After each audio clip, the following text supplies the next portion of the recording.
Chris, I do have to say that you're an incredibly good sport for letting me talk shit that day with Always love. That was Yeah. funny. with It was love. a good pod. It was a good My pod. wife goes, "You're such an asshole." She's like, "I can't believe you did that." I was like, "He knows I still love him. I have to give him a hard time though." Dude, you are so funny, man. I'll tell you what, like you really do kind of have that corgi appearance a little bit. That's Whatever. That's totally. Whatever, man. I wish I had the cake like him. I got this bony it's like nobody else. He's got this nice thick cake. Hello, my friends. Thank you for joining us for the PEBCAK Podcast, a weekly information security show featuring some all-around good people. It is week 34 of 2024. I'm Chris Louie, and we are officially back to school. With me, I have my co-host Uncle Barbecue, who's back from visiting the Great North. How was it, and did you get to stay at that fancy basketball player hotel again? Yeah, no fancy basketball, at least floor hotel. No, I stayed at a residence inn that may or may not have had bed bugs, which is cool, right? You know, gotta liven things up a little bit. But I will say, Minnesota this time of the year is wild. It's beautiful, great weather. It wasn't even humid. I can see why people live there right now. Not so much when it's negative 60 out, but right now is a good +1 for sure. So when you get those snowbirds, you go down to Florida for the winters. Exactly. I don't blame him, man. Can't shovel sunshine. Yep, that is true. And we have Glenn Medina, or should we call him Defending Daughter Glenn, or DDG. Have you had to physically threaten Victor yet? Nah, it's all in good jest. You know, Victor he's gay anyway, so it really isn't a threat. He's harmless. You know, like outside of the significant age difference between Victor and my daughters, like there are a lot worse people for my daughters to go after than Victor. Not that they're interested at all. They're like, ew. Sorry, Victor. They're not having it, bro. He does make wrong choices about cars, though. Some of the cars choices, yeah. How do you go from was it an Audi an to Audi. a Mazda? Yeah, a Mazda to a Mazda at that, right? So it's like, You get tired of all the oil leaks. yeah. It is. A quart of When oil every when he 1,000 said miles. Yeah, how does that happen? I don't understand how Audis can do that in the year 2024. It just doesn't make any sense to me. It's very poor German engineering. That's how. Yeah, exactly. Because I have a Mercedes and I don't do that. I've never. I know. had to My put oil. Bugatti doesn't burn any nice. oil Exactly at right. all. Brag.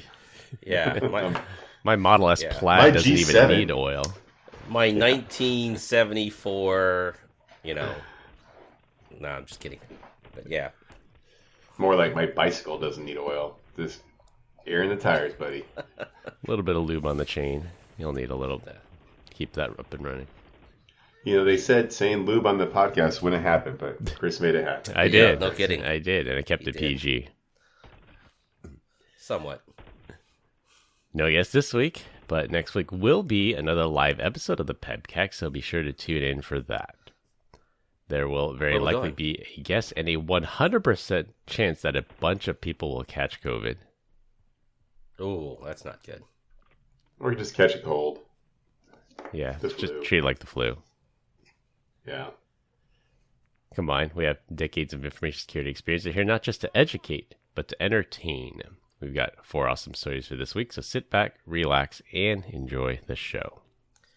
For those of you listeners out there, just be prepared to have Chris for next week's show behind a mask. So it's guaranteed. Probably one of those N100 masks that have that respirator built in. And then the week after he goes, my immunity system's defenseless or undefeatable. It is undefeatable. I can't catch COVID because I take all the proper precautions. Precautions. Yeah. Precautions. Do you think Bane would have caught Precautions. COVID? Who? Bane. Bane. Yeah. Would have been hard. Yeah, he had a Would've been hard. respirator, didn't he? Like, oh, I was wondering who would catch COVID first. Oh, God. Everyone Also just worth clicked it. off. Yeah. Thanks, Chris. You're welcome. This week, we're going to talk about U.S. election integrity, Google adding enterprise browser features. For our third topic, your social security number just got leaked, and close with AirPods talk. For our first topic, a pair of dueling headlines came across my feed over the last 2 weeks. Iran is believed to be behind attacks against the Democratic and Republican national committees here in the U.S. When Iran attacked Trump's campaign, it is believed they were going after opposition research conducted against vice presidential candidate J.D. Vance. The attacks against the DNC show a common attack method of breaching low-level individuals within the organization and using that access to try to fish higher-ranking officials with more access. So do you think we're going to get another repeat of 2016 and we're going to get this slow drip of embarrassing emails coming out, or do you think this is a big nothing burger? I'm sure there'll be like a Russia dossier and people being paid off, and what else? Laptops missing. I have no idea. Yes. Does anyone ever really care? I mean, just looking at this is like, this is all just fake news, right? And it's news and it's fake news. It's mixed in there, and I think people are just so desensitized by it at this point in time. Yeah, I think at this point in the political process, there's the never Trumpers, there's the never Biden Harrises, and then there's the people in the middle, and those are the people that they need to convince the swing, but the moderates in the swing voter states. And it's either red till I'm dead or blue no matter who, right? Right. And then it's like, are these headlines really going to sway that core group? Because the people on the left are going to hear what they want to hear. The people on the right are going to hear what they want to hear. So the independents, do they really care about this opposition research dossier? Or is it more like, I can't afford to buy groceries anymore, so none of this matters? I think there's this a crazy amount of people that might just be single issue voters. And then you have to wonder, will they give that up? Like, let's say their stance on abortion is one way or the other. I think it'll look the other way if they're like, man, groceries are more expensive. My rent is insane, right? I think but abortion's important. So, but no, I mean, it is important to them, right? Whichever way they go with it. But at some point in time, they're gonna be like, you know what? Maybe I don't really care about this. I need food in my belly. Otherwise, I can't procreate with anybody. So I don't know. Yeah. I'm a single issue voter. It's whoever puts the most money or leaves me with the most money in my pocket after taxes. Solid plan. Yeah. It just feels like it's just nothing but a bunch of smear campaigns, right? Who can say the most grotesque thing about the other campaign, and then that's what you get. Yeah, it's definitely becoming a race to the bottom, and I don't know if that's really resonating. I think the more recent polling is, and I don't want to turn this into a political podcast, but the most recent polling says that, some of the leading candidates, after they changed some of their rhetoric to be more soft, that seemed to resonate a lot better. And I think things have gotten out of hand, I would say maybe in the last election, and I think people are like ready to take a softer tone to that. And I think that's where the AI comes into it. People thought that 2020 would be the year of AI deepfakes and people saying outrageous things that weren't true anymore, and maybe that might happen this time around, but I don't think it's going to be as big of a threat as people thought it was, like back in 2020. Well, I think everybody knows, and some people have taken it to the extreme, not extreme, but just the funny extreme with the parodies. Have you seen the one Elon Musk had? Yeah, I saw that. Kamala Harris. he said, I checked with, what was it? Like, I checked with legal scholar Sugan D's nuts, and he says parody's legal. Did you guys see that Joe Rogan's like suing some mainstream media for like $30 million? For what? The So defamation. they stitched together two separate like thought tracks that he had. One was on Kamala Harris, and the other one was on I think Tulsi Gabbard. Uh-huh. And so they basically made it a pro Kamala thing, or statement, but it was all statements that he was talking about Tulsi. So it had nothing to do with her, but it sounded like it. And so now he's like in a huge lawsuit against them. Yeah, like they selectively edited it, basically. Yeah, creative editing. See, that's the bigger threat. I don't think AI and deepfakes are going to be the threat. It's all the creative editing, because that same campaign got in trouble by manipulating Google search results and Google ads for that, making it look like prominent publications were endorsing them, but not. So I think that's, even though it's not AI generated, it's tale as old as time, just manipulating Google AdWords. And for the record, right, like if we keep this not political, but just on topic of technology. Like it's messed up that if we all open up a browser and search for something, that we get wildly different results based off of our choices in life, right? Or if someone's trying to target us for something. I just want the truth. I don't want to be pandered to. And I think that it's been going on for a heck of a lot longer since before 2016. I can remember having this conversation with my I guess uncle-in-law, and he's like, we were both like on the phone. I was like, yeah, go to Google, type in this. And he's like, I typed it in, I don't get any of that stuff. I'm like, and that was in 2012. I mean, like that, yeah. It's been going on for a while. That's crazy. That's truly crazy. With the democratization of technology now, I think sites like Substack, I think, are gaining lots of popularity. People are looking for alternatives. Like you said, Brian, don't make my opinion for me. Just give me the facts and let me form my opinion, because there's lots of organizations on the left. There's fewer organizations on the right. But if you want to hear what you want to hear, then you go to Substack and you find somebody that interests you. Do you guys think that ChatGPT is doing a pretty good job? I actually, for the record, I'm doing the paid version of it, and I do feel like I'm getting some unbiased feedback in there, or at least equally weighted from both sides. Are you guys seeing that too, or have you not gone down that rabbit hole? I haven't looked at anything politically. I mainly use ChatGPT to automate mundane tasks. I haven't used it to look up political information, but from what I've read, and this is only from what I've read, it will refuse to generate articles on one candidate or say positive things, and it will gladly do the same thing for another candidate. I won't say which sides, but I think you can kind of figure out who's who. So I'll give that a shot again with the paid version, see what happens. Well, why don't you do a test and just do one with paid and one unpaid and see if you get varying results? Yeah, that's true. I would say that probably the biggest thing that is probably the most important part to me is that I was able to feed and train on the paid version of ChatGPT, like all of the writings I've ever done. And so now it kind of, if I ask it to do something, it will do it kind of in my tone, which is pretty in your impressive. style. Yeah.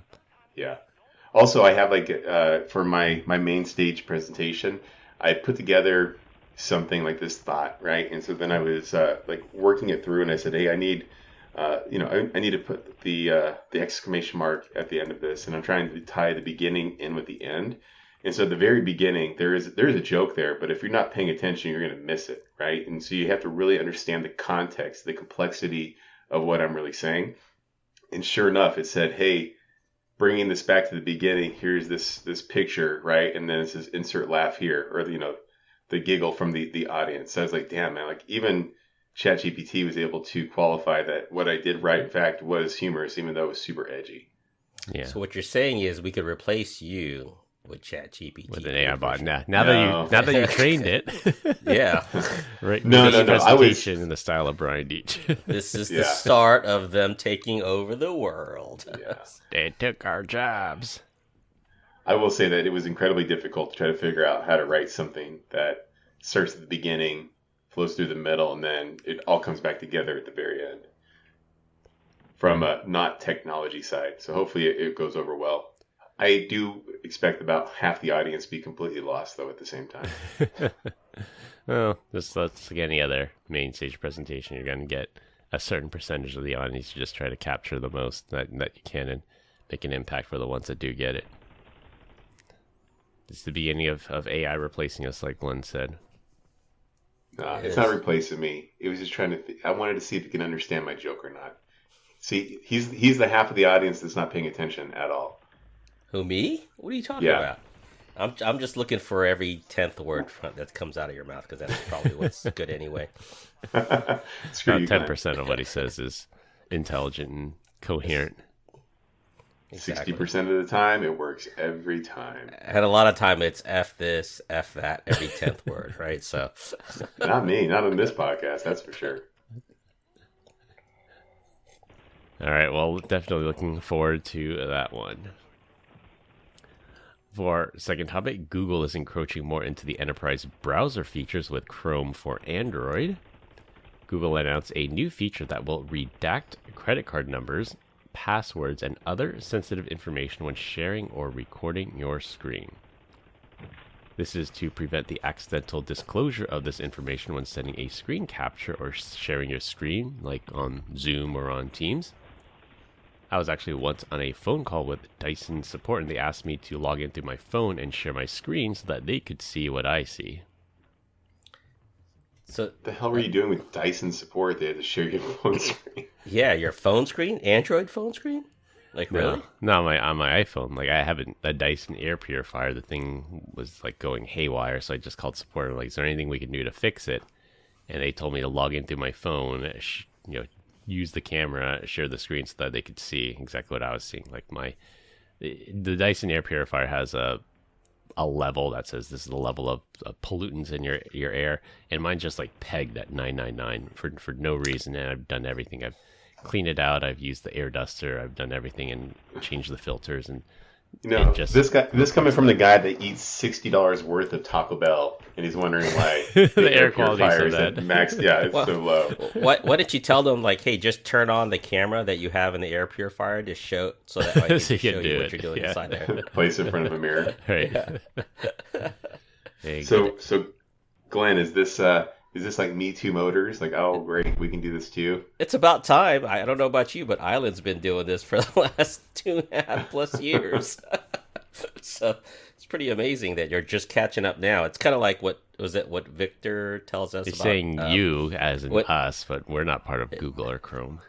No. I'm saying is when Victor compares like Android versus iOS features, right? It's like it comes out years later after the fact.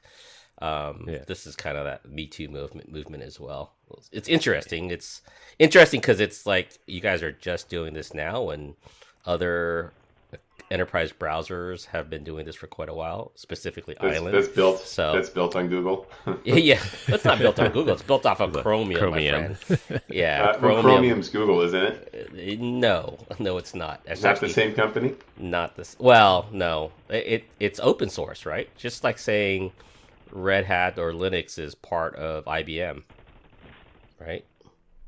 All right, fair enough. I won't dispute that. So Okay. if this is a cool feature, then what's a wow feature in an enterprise browser like Island then? What's a wow feature? Yeah. So I'm being that jerk customer's like, oh, I can already do this with enterprise Chrome. What do you got, man?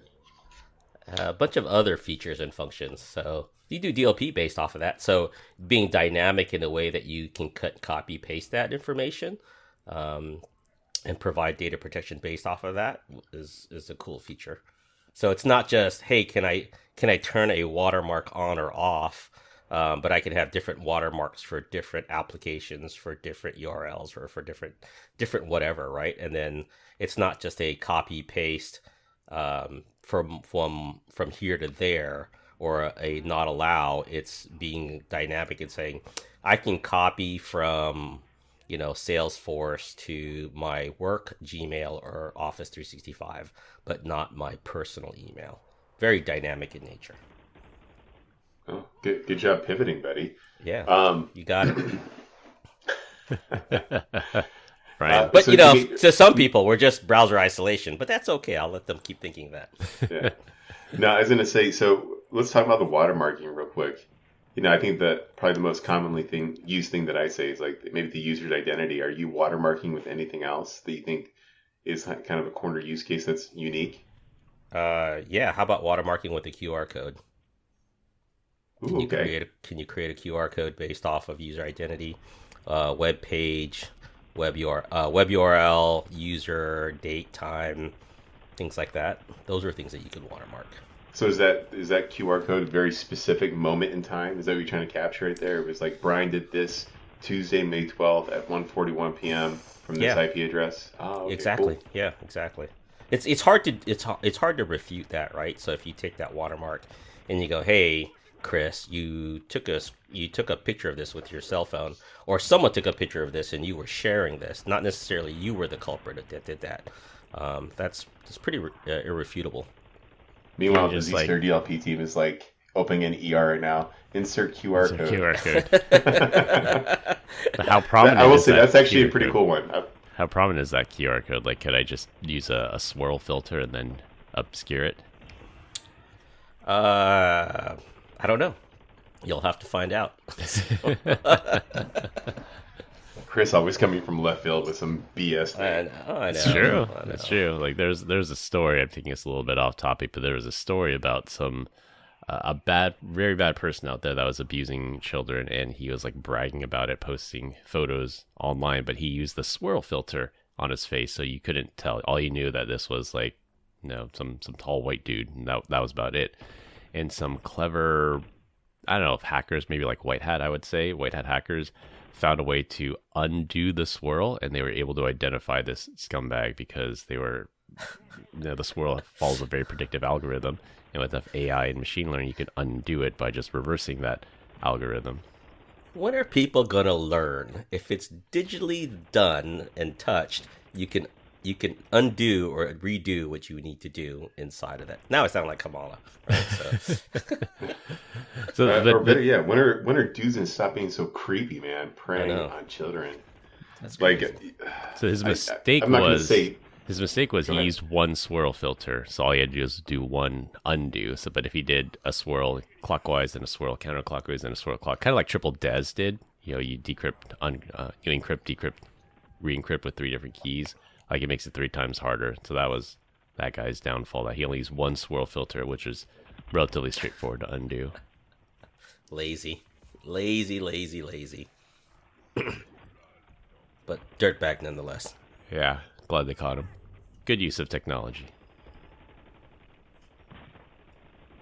What are you gonna say, Brian? Nothing. I just go on to the next topic. I feel like I took us way off course as normal with the old Q&A on like why we should buy Island. So yeah, well, it's good that a lot of these browsers and other companies finally started to see this is a weak point. Like if you hit that show password button, it shows your password. Or even on iOS, like when you enter your password, you can see it 1 character at a time. So if you're recording your screen, you could decrypt someone's password just 1 letter at a time. But if you can finally just at a global level just obfuscate this, that'll make things a lot more secure that way. You know when you should start listening to Google on Chrome is when they stop having anyone have the ability to decrypt their passwords and cookies on the fly. That's would be like step 1. Forget about watermarks, forget about everything else. Just do the basic fundamentals, Google. Yeah. Get off your butt, Google. Yeah. I'm sure somewhere in the terms of service of this awesome thing that they're doing, it's like, we also reserve the right to capture all credit card numbers and social security numbers and all that good stuff as well. Thank you for supporting Google. Yeah. And by the way, it's been submitted to Amazon and everywhere else. So, yeah. Have you guys seen the it's really clever. So let me ask this. Does either one of you ever use autofill, like when you're trying to make a payment or buying something? It's like, okay, great. So now there's this thing where you come to like a form field and it says like enter in your first name and last name, and it has the autocomplete. Those are the only 2 fields that are there. But in the background, there's a bunch of invisible fields that get automatically populated. Yeah, the hidden fields. They include your credit card number, your billing address, your social security number, TSA number, all of the above. Like, that's terrifying. So now we don't use that anymore. I think I actually talked about that at Black Hat, right? We might have. The company was called Navistone. I specifically remember that. And that happened to me where I was browsing a site on my personal machine, but I've used my personal machine to enter my work email address at one point.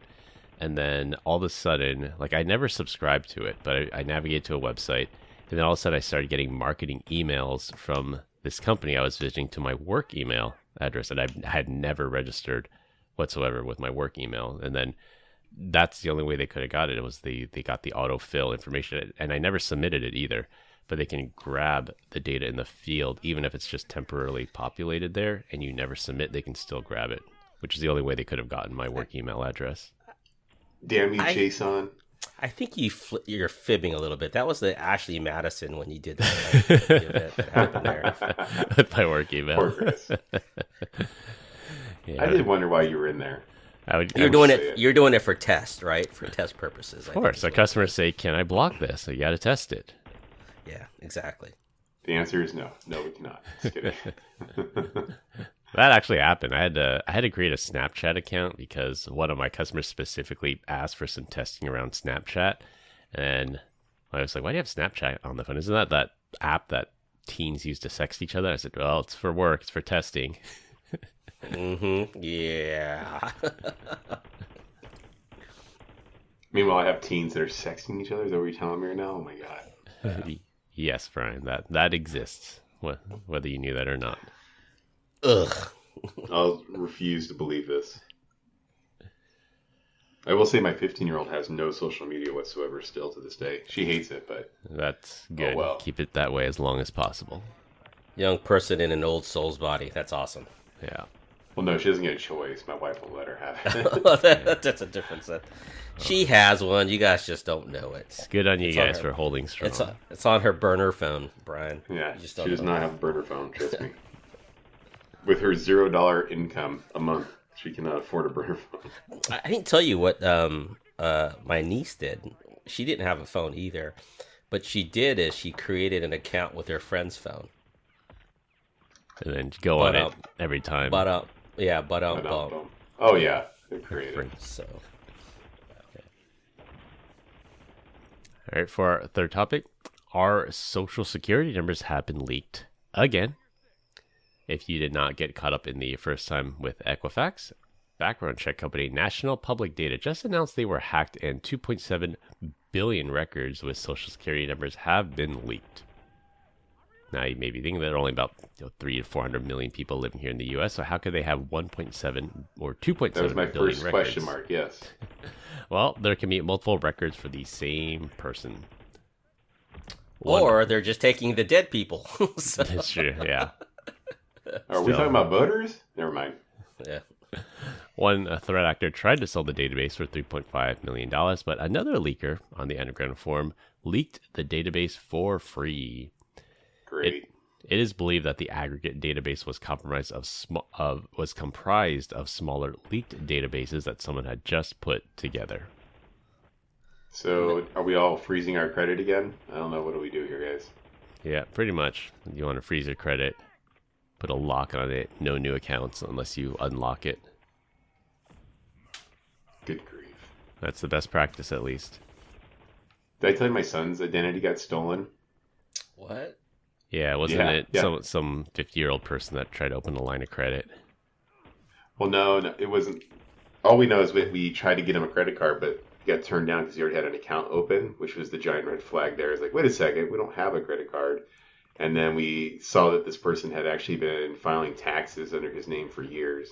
And so when he had his first credit card open from Wells Fargo, I think they gave him a credit line of something like $7,000 for like an 18-year-old kid. Like, there's no reason why you should have that. And it was because the person that stole his identity, not only did they steal his identity, but they were actually just making good on all the promises and payments, right? And actually boosted Built his credit already. Yeah, they built him up really high. Yeah, That's awesome.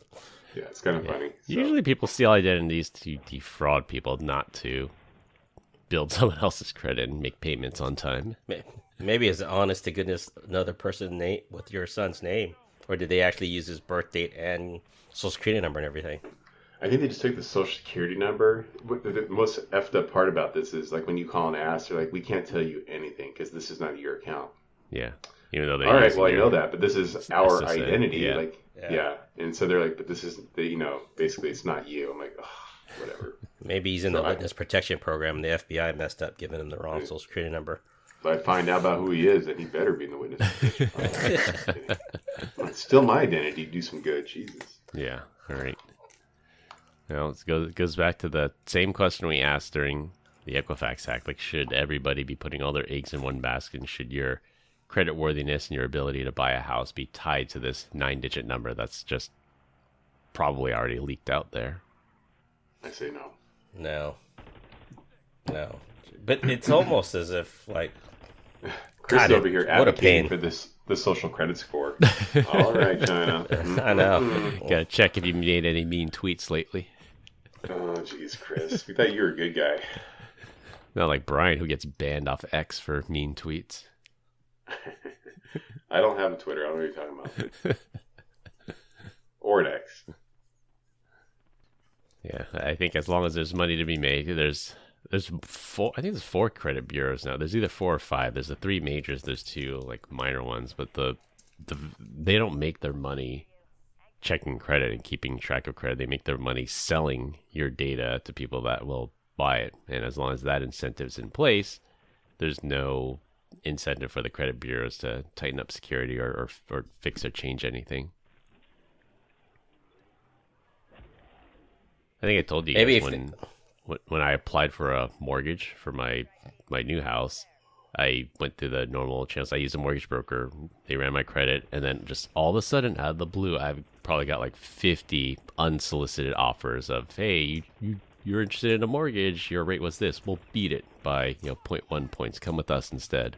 Just all these unsolicited offers, and the only way they could have gotten that was the credit bureau sold that information to these mortgage people. It says this person just checked their credit to get a mortgage, and that's like a hot lead for them. And all these people just coming out of the woodwork trying to get business. How much do you think they pay? Do you think they pay the credit bureau for that, and how much? It's a lot of money. It probably is. I mean, the mortgage origination business is really lucrative. I bet they pay a lot of money to get those leads. Like it's you one think thing. They pay per hit. Like if they turn that, it's one thing to give the lead, and it's another thing to give them money based off of the turn. Maybe it's like an AdWords thing. Like you pay a regular fee, but you also pay per click. Yeah. Probably because it's one thing. Like I bank with multiple banks, and I get these unsolicited offers like, hey, you can refinance or do your mortgage through us, but that's like a cold lead. But to get a hot lead of someone that just checked their credit to get a mortgage, I mean that's probably worth 100 or 1,000 times more than just some cold lead. Yeah. There goes Chris bragging he's got a new house. There you go. I don't think it's any secret. Is this the one in the Hamptons or Mexico? I know. It's out in San Diego, my vacation home. That's it. Yeah, that's it's good advice. Check your credit at least once a year. By law, you're entitled to 1 free credit report per bureau every year. By law now, you can freeze and unfreeze it or put a hold on it, unhold it for free. They have to do that. They used to charge for that. That was a big scumbag move until the government said, this is stupid. Like, you should not be charging people to protect their credit. So now it's free for everybody. If I remember, I'll try to put a link in to how to freeze and unfreeze it at all the credit bureaus. So I'm sure that this particular thing has to be a scam real quick, and I'm curious what you guys think. So unsolicited phone call comes in, some mortgage company, I don't want to say their name. They're like, yeah, we'll do a refinance in your house. We'll save you, X amount of dollars, and it's a no cash refi. I was like, oh, well, that's kind of interesting. And then he's like, but it costs $550. I'm like, okay, well, like no closing costs refi. I'm all right. And he goes, and the reason why you want to do this with us is because anytime the market corrects, and if the interest rate goes down by 0.25%, then they'll just automatically refinance it back down to that new rate. I was like, man, this sounds amazing. I'm like, so if it goes back up, do you guys automatically refinance that? He goes, no, you keep it. It's like a 30-year fixed or a 20-year fixed. I'm like, so is the scam here? Because I'm trying to figure this out. Like, if I have 15 years left on it, you're going to automatically refinance me and my payment, quote unquote, goes down, but now I have a 30-year term. He goes, no, it's like whatever you guys want. Have you guys heard of this? I mean, it sounds counterintuitive to any other mortgage lender I've ever spoken to. You're already in loan, or before you sign docs, the rates go down? You're already in loan. Yeah. So let's say a year from now, rates come down another, 0.25%. They'll automatically give me that rate. It sounds like an arm, like a dynamic arm, but I can't believe that. Yeah, he must not be telling you. Down, doesn't ratchet up. Yeah. Seems too good to be true. Yeah. You know what they say, if it's too good to be true. Yeah. It must be Prisma Access. Yeah. Oh man. Sorry, Todd. Anyways, now I'm gonna look into it some more. But yeah, like their whole thing is like we just want to hold the life of the loan, whatever it is, right? We're tired of whatever. Like normally when you apply for a mortgage, right, you do it, and then before your first payment comes out, they've already sold the loan to somebody else. Sorry, repackaged and sold. Yeah, it's a security. Exactly. But their thing is they want to hold it for the term, which I thought was interesting. Yeah, that is. I mean, they'll make money either way. I guess they make money. Everybody makes money on it, period, because you pay interest on it.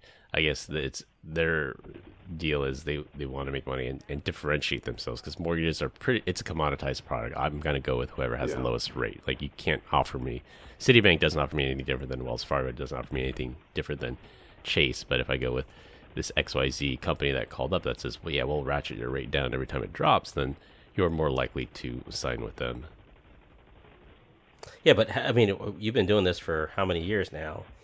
And I've never heard of that other than an arm that goes up and down, right? Yeah. And even on the arm, there is a limit. There's like a 3, a 5, and I think a 10. The 10 was more, the 5s were more common, right? And that's when people were flipping back then in order to catch that lower rate. And they got completely hosed like when rates went up to 8%. 2008 housing crisis right now. Yeah, exactly. All right, I'll do my due diligence and follow back up with you guys. See if this is real or it's a scam. I have a feeling it's a scam. We'll close the loop on that one. Take the docs to a lawyer. Let's see what they say. Lawyer GPT. Yeah, there you go. All right, for our last topic, and it'll be a rotating topic every week. This week, we're going to talk about AirPod etiquette. Last month, when I was in San Diego, we did all the usual kid-friendly attractions like San Diego Zoo and Legoland. And one trend I'm seeing more and more, and this started a while ago, but I think I just noticed it more now that I'm around the kids and other parents. I'm seeing that parents are wearing their AirPods around the kids when they're supposed to be present and engaged. Now, I can understand if you're on vacation, you drop into a Zoom meeting or an emergency work call, but it would be really hard to believe that every parent I saw on vacation was on a call trying to clean up that CrowdStrike mess. So my question to you guys is, have you seen this on your recent trips, and what do you think is going on?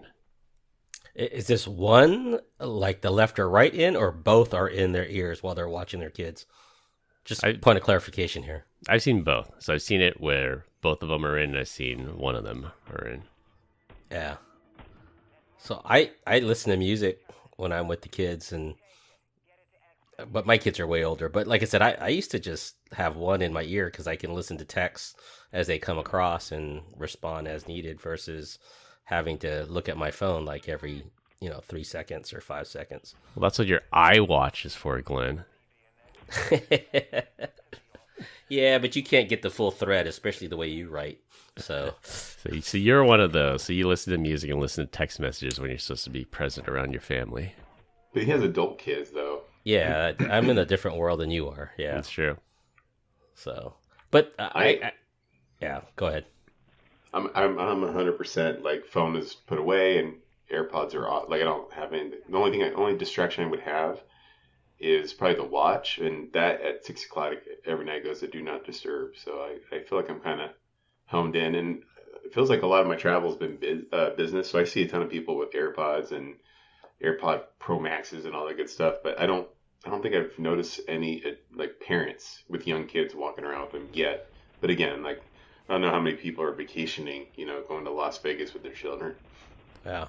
You know what I do see that's more disturbing than anything else is that a family sitting down to dinner someplace where I get wherever, and the first thing they do is they give their kids each an iPad, yeah, or a phone, and both parents are sitting there down. Eating away. Yeah, and I'm like, what is this? This is stupid. Yeah, so it's like family dinner time. So it's dinner time is supposed to be family time, not shovel nutrition in your mouth, and we all go on our way time. So that's the time they're supposed to be interacting and seeing how everyone's day is. But to see it turn into both parents on their phone, both kids on their phones or their iPads, or just everyone staring down, not talking, not the way we want society to go. That's scary. But I'll admit, I mean, I've got it in my ear because I need to do something. I need to listen to something, or if I'm bored, or if the conversation is not with me anyway. But other than that, if when the kids were younger and I was there, I didn't have that stuff stuck in my ear. So they didn't have AirPods back then, Glenn. Well, no, I mean, I had wired headset. You could wire them, and I would walk around. I'd tuck it in my shirt and at least listen if I had to. So yeah, but I don't think there was an announcement. Yeah, like on a family road trip, like mom and dad be listening to like NPR or something, and we'd have our Discman with our headphones on. Like that was kind of business as usual. In the old Buick Roadmaster, I'll tell you what, that was a sweet vehicle. I was comfortable in that thing. The good ones were. Yeah. The good ones were you got people, parents that have the AirPod Max on their ears and they're watching kids and doing whatever, and that's like, whoa, that's a little big, right? So that's what she said. When I see like a 3-year-old with AirPod Max Pros on, I'm like, all right, your parents like to burn money. I'm doing something wrong. Yeah. Or are you doing something wrong? Yeah. Yeah, that's just interesting. And my wife was saying, like, some of her relatives, she'll see pictures online, and the moms with the kids, and the dad just has AirPods in both ears. Like, what's so important that you have to have these AirPods in? Even taking a family photo, like, you can't even bother to take them off to take a family photo that's or bad. anything. That's bad. That's because he's talking to his girlfriend. Show everyone. He's talking to his girlfriend. Is what it is. Yeah. Well, I guess that's also the good thing of separating your work phone and your personal phone, having two devices. When I was on vacation, I left the work phone behind. Like, I'm disconnected. If you need to reach me, you know how to reach me. That is awesome. That would be a great reason to have a second phone. I didn't even have your work phone number yet, Chris. That's crazy. What did you say, Ryan? I don't even have your work phone number. That's crazy. I know. That's what I mean. If you need to get a hold of me, you can hold me on my personal line, which you do have. Yeah. So am I only slacking you if I want to talk to you work-wise? Yep. And then you'll get me whenever I'm back at my computer, back on my work phone. I was with somebody at Zscare kind of high up at Black Cat, and he's like, oh man, I don't have the work phone. I was like, oh, why'd you do that, man? I was like, just throw it on there. Who cares? He's like, no. He's like, there's been a point in time in which lawyers have gotten involved, and they take your personal device if you have work stuff on there. He's like, I don't want that problem.